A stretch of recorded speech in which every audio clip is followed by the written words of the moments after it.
এবাৰ মই আমন্ত্ৰণ জনাইছোঁ All Assam Bengali youth students ফেডাৰেশ্যনৰ সভাপতি কামাল চৌধুৰী ডাঙৰীয়া। চৌধুৰী ডাঙৰীয়া, আপোনাকে অনুষ্ঠানলৈ আদৰণি। নমস্কাৰ। আপোনালোকৰ এই সংগঠনৰ জন্ম কেতিয়া? 1990 20 এপ্ৰিলত, তেতিয়া দৰং ডিষ্ট্ৰিক্টৰ কলাগড় চহৰ, আজি ওদালগুৰি ডিষ্ট্ৰিক্ট, 20 এপ্ৰিলত জন্মগ্ৰহণ কৰিছিল বেংগলী ফেডাৰেশ্যনৰ। বিভিন্ন ঘাত প্ৰতিঘাতৰ সমস্যা জৰ্জৰিত হৈ আমি আমাৰ নেতৃত্বস্থানীয় যিখিনি মানুহ তেওঁলোকে চিন্তা ভাৱনা কৰি বঙালী জাতিৰ সুকীয়া সংগঠন প্ৰয়োজন অনুভৱ কৰিলোঁ। তাৰপিছত এই সংগঠনৰ তেওঁলোকে জন্ম দিলে। আচ্ছা, আমাৰ এতিয়া যিসকল আহিছে ধৰক বিভিন্ন ৰাজনৈতিক দলৰ যুৱ শাখা, ছাত্ৰ শাখা এনেকুৱা, আপোনালোকৰ লগত কাৰোবাৰ কিবা আছে নেকি, নে আপোনালোক এটা স্বতন্ত্ৰভাৱে কাম কৰা সংগঠন? আমি স্বতন্ত্ৰভাৱে কাম কৰি গৈছোঁ। কিছুমান আমাক চেক লগায়, কোনোবাই কয় কংগ্ৰেছৰ, কোনোবাই কয় বিজেপিৰ। টোটেলি আমি ইণ্ডিপেণ্ডেণ্ট, আমি বঙালী। হ'লেও ৰাজনৈতিক দলবিলাকেতো ব্যৱহাৰ কৰিব, ব্যৱহাৰ কৰে, স্বাভাৱিক কথা। এতিয়া আপুনি কওকচোন, অসমৰ পৰিস্থিতি আপুনি কিদৰে পৰ্যবেক্ষণ কৰিছে? প্ৰথমতে মই ছাৰ আপোনাক আৰু সকলো অসমবাসীক মই ৰঙালী বিহুৰ শুভেচ্ছা জনাইছোঁ আগন্তুক। অসমৰ পৰিস্থিতি সঁচাকৈ ক'ব গ'লে আজিৰ ডেটত ক'ৰবাত না ক'ৰবাত অসমৰ বঙালীসকলে ক'ৰবাত এটা ক্ষীণ মনোভাৱ তেওঁলোকে লৈছে। এইকাৰণে লৈছে, আজি কেব লৈ অসমত থকা অসমৰ বঙালী আৰু অসমীয়াৰ যিটো এটা সাতাম পৰখীয়া এটা সম্পৰ্ক, সেইটো ক'ৰবাত না ক'ৰবাত অলপ গেপ হৈছে হেন আমি অনুভৱ কৰিছোঁ। এই কেব লৈ আপোনালোকে ভালমতে জানে, 12 মে 2014 কংগ্ৰেছ চৰকাৰে অসমত প্ৰাক্তন মুখ্যমন্ত্ৰী সন্মানীয় তৰুণ গগৈ এটা কেবিনেট ডিচিশ্যন কৰি তেওঁলোকে বাংলাদেশৰ পৰা হিন্দু অহা মানৱতাৰে দৃষ্টি চাব লাগে বুলি তেওঁলোকে হোম মিনিষ্ট্ৰীলৈকে পঠিয়াইছিল। আমি ততাততীয়াকৈ গম পাই আমি হোম মিনিষ্ট্ৰী তেতিয়া ডেপুটি ছেক্ৰেটাৰী পলিটিকেল অজয় কনিজৰ তাত আমি যেতিয়া যাওঁ, তেওঁক আমি সোধাৰ পিছত তেওঁ লগে লগে অসম চৰকাৰৰ একে নাথ SCS অফিচাৰ পলিটিকেল, তেওঁক ফোন কৰাৰ লগে লগে যে তেওঁ সুধিছে যে আপোনালোকে কোনো এনেকুৱা এটা কিবা কেবিনেট ডিচিশ্যন লৈছিল নেকি? যদি লৈছিল আপুনি মোক পঠিয়াক। আমি বহা অৱস্থাতে তেওঁলোকে এটা মেইল কৰি পঠাইছিল আৰু সেই কপি আমি তেওঁৰ পৰা ৰিকুৱেষ্ট কৰি লৈছিলোঁ। আৰু দুৰ্ভাগ্য, আজি কংগ্ৰেছ গভৰ্ণমেণ্ট হওক আৰু বিজেপি গভৰ্ণমেণ্ট হওক, কেব লৈ অসমৰ বঙালীসকলক যোনটো প্ৰলোভন, আৰু তাৰ বাহিৰে আমি একো দেখিব পোৱা নাই।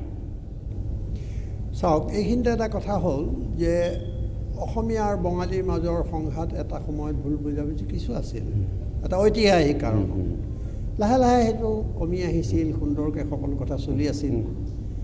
কিন্তু হঠাৎ এটা ভোটৰ ৰাজনীতিত এই কেবটো আনি এটা অসমীয়া আৰু বঙালীৰ মাজত সংঘাত সৃষ্টি কৰিব খোজা হ'ল, এই বিষয়ে আপুনি কি ক'ব? না, মই পিছলৈকে যাবলৈকে বিচাৰিছোঁ। বৰ পিছলৈ আমাৰ যাব নালাগে, কাৰণ আমাৰ সময়। আমি কৈছোঁ যে 83 আন্দোলনত কিছু ভুল বুজাবুজিৰ, তেতিয়া আপোনাৰ দৰং ডিষ্ট্ৰিক্ট খৈৰাবাৰী গড়চৰত ক'লোৱেই যে লাহে লাহে কথাবিলাক ঠিক হ'ল। কিন্তু আজি হঠাৎ অসমত এটা অস্থিৰ পৰিৱেশ সৃষ্টি হৈ গ'ল। অসমীয়া বঙালীৰ মাজত ভুল বুজাবুজিৰ চেষ্টা চলিলে, একপক্ষীয়ভাৱে প্ৰচাৰ চলিলে, আৰু বঙালীসকলৰ মাজত এনেকুৱা এটা চাপ মাৰি দিয়া হ'ল যেন সকলো বাঙালী মাত্ৰই যেন হিন্দু বাংলাদেশে ইয়াত আদৰিব খুজিছে। এই কথাটো আপুনি সমৰ্থনযোগ্য হয় জানো? কেতিয়াও সমৰ্থনযোগ্য নহয়। চাওক, বৰাক আৰু ব্ৰহ্মপুত্ৰৰ বেংগলী হিন্দুসকলে এটা সুকীয়া, আমি অসমীয়া মাধ্যমত পঢ়া শুনা কৰি অসমীয়া, এনকৈ আমি ঘৰৰ পৰা ওলালে আমি অসমীয়া ভাষা কওঁ, অসমীয়া মাধ্যমত পঢ়া শুনা কৰিছোঁ। এনকৈ আমাৰ সংগঠনৰো আমি আমাৰ ভণ্টি ভাগিনক আমি অসমীয়া ল'ৰাক বিয়া দিছোঁ, অসমীয়া ছোৱালীকো আমি বিয়া কৰিছোঁ। আমাৰ এটা সাতাম পৰখীয়া ৰিলেশ্যন ক'ৰবাত না ক'ৰবাত আমাৰ অলপ, আজি সঁচাকৈ ক'ব গ'লে বিজেপি কেব লৈ তাৰ বাহিৰে ব্ৰহ্মপুত্ৰ ভেলীৰ বঙালী হিন্দুসকলক আমি একো দেখিবলৈ পোৱা নাই যে তেওঁলোকে বঙালী হিন্দুসকলক কিবা কৰিছে বুলি।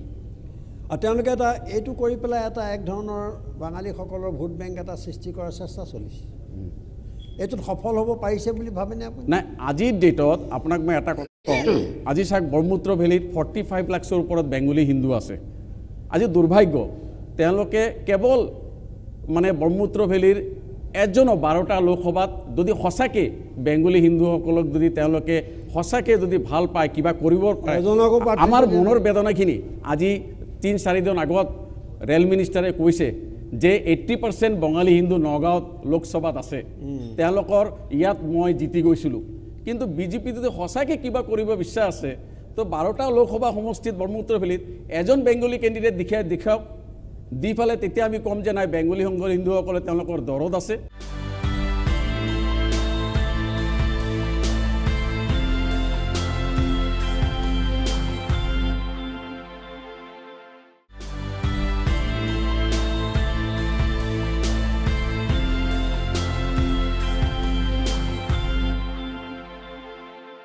এতিয়া যেটো দেখা গৈছে যে তেওঁলোকৰ এনেকুৱা হৈছে যেন মানে বাঙালীসকলক লৈ তেওঁলোকৰ চিন্তাৰ অন্ত নাই কিন্তু মই আপোনাক আজি এটা কথা কৈ দিওঁ আজি আমি বিভিন্ন জায়গাত ঘূৰিছোঁ আজি চাওক এই কেব লৈ তিনচুকীয়াৰ ধলাকাণ্ডত যোনটো নিৰহ বঙালী হিন্দুক আজি কিছু দুষ্কৃতিকাৰীয়ে কৰিলে এইটো দুৰ্ভাগ্যজনক আজিলৈকে তদন্ত নহ'ল কিন্তু আমি এটা কথা ক'ব বিচাৰিছোঁ মই আজি আপোনাৰ ইয়াৰ ওচৰত অহাৰ লগে লগে মই বাস্কাৰ কাউলিৰ পৰা বাহিৰলৈ আহিছোঁ তাতে মিটিং কৰি গাঁও অঞ্চলত এটা কথা এটা জনজাগৰণ হৈছে বেংগলী হিন্দুসকলৰ আমি এটা ডিচাইড কৰিছোঁ যে আমি ভোট দিম কিন্তু ন বিজেপি ন কংগ্ৰেছ নটাত ভোট দিয়াৰ কাৰণে আমি এটা প্ৰস্তুত হৈছোঁ আৰু সকলো বেংগলী হিন্দুসকলে এইটো যদি বিজেপিয়ে যদি ভাবে বেংগলী হিন্দু তেওঁলোকৰ ভোট বেংক সেইটো মিছা কথা হ'ব তেওঁলোকৰ ভুল ধাৰণা হ'ব যদি আমাৰ যদি তেওঁলোকে সঁচাকৈ বেংগলী হিন্দুক ভাল পায় ব্ৰহ্মপুত্ৰ ভেলীত এজন হিন্দু বেংগলী দিয়ে দেখাব এটা সমস্যা হৈছে ধৰক আজি বৰাকৰো নেতা আহিছিল আমাৰ ইয়ালৈ কথা পাতিছোঁ